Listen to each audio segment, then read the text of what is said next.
Assalamualaikum warahmatullahi wabarakatuh. Perkenalkan, nama saya Teguh Auliansyah Maradona dengan NIM A11124036. Saya merupakan mahasiswa program studi Pendidikan Bahasa dan Sastra Indonesia, Fakultas Keguruan dan Ilmu Pendidikan Universitas Tadulako. Di sini saya akan menganalisis sebuah cerpen karya A.A. Nafis yang berjudul tentang robohnya surau kami. Seperti apa? Mari kita analisis bersama. Cerpen Robohnya Surau Kami mengisahkan kehidupan seorang kakek bernama Garin yang merupakan penjaga surau di desa kecil. Surau tersebut bukan hanya tempat ibadah, tetapi juga simbol kehidupan spiritual masyarakat desa. Garin yang telah mengabdikan hidupnya untuk merawat surau merasa terasing dan kesepian. Meskipun ia menjalankan tugasnya dengan penuh dedikasi, ia merasakan bahwa masyarakat di sekitarnya semakin menjauh dari nilai-nilai agama dan spiritual.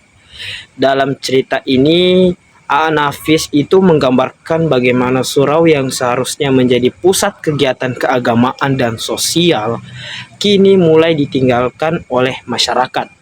Banyak orang lebih memilih untuk mengejar kesenangan duniawi dan melupakan tanggung jawab spiritual mereka. Garin yang merasa terasing seringkali menggunakan makna hidup dan kematian.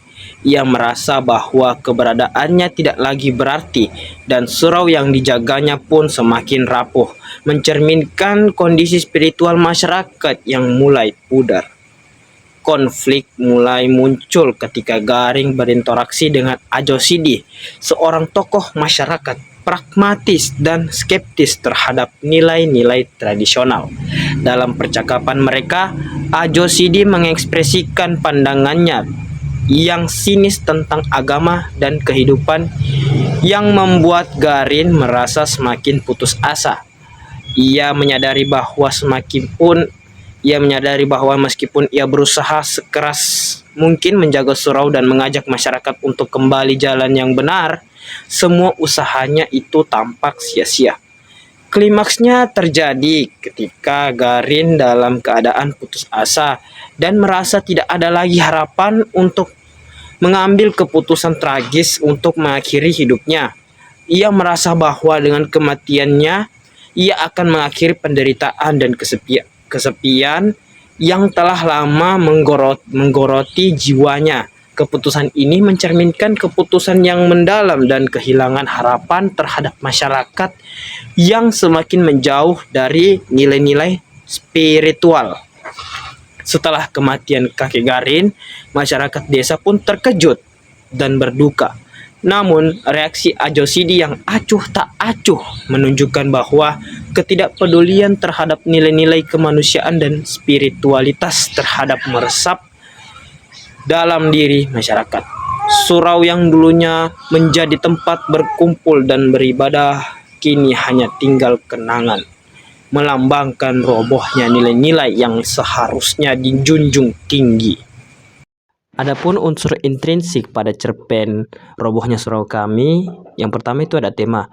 Tema pada cerpen ini mengangkat tema tentang keruntuhan nilai-nilai agama dan sosial dalam masyarakat. Untuk alur cerita ini bersifat maju dengan konflik yang berkembang seiring dengan peristiwa yang terjadi di surau. Latar tempat pada cerpen ini di sebuah surau yang menjadi pusat kegiatan masyarakat, serta latar waktu yang menggambarkan kehidupan sehari-hari masyarakat. Untuk tokoh pada cerpen ini, tokoh utamanya dalam cerita ini yakni masyarakat yang terlibat dalam peristiwa di surau, termasuk pemuka agama dan warga sekitar. Sudut pandang pada cerita ini adalah orang ketiga yang memberikan gambaran objektif tentang peristiwa yang terjadi. Amanat pada cerpen ini diambil adalah pentingnya menjaga nilai-nilai agama dan sosial dalam kehidupan bermasyarakat. Untuk unsur ekstrinsiknya, yakni yang pertama ada konteks sosial, di mana cerpen ini mencerminkan kondisi sosial masyarakat yang mengalami perubahan nilai dan norma. Yang kedua ada konteks budaya, Budaya lokal yang kental dengan tradisi keagamaan menjadi latar belakang penting dalam cerpen ini. Yang terakhir ada nilai-nilai agama.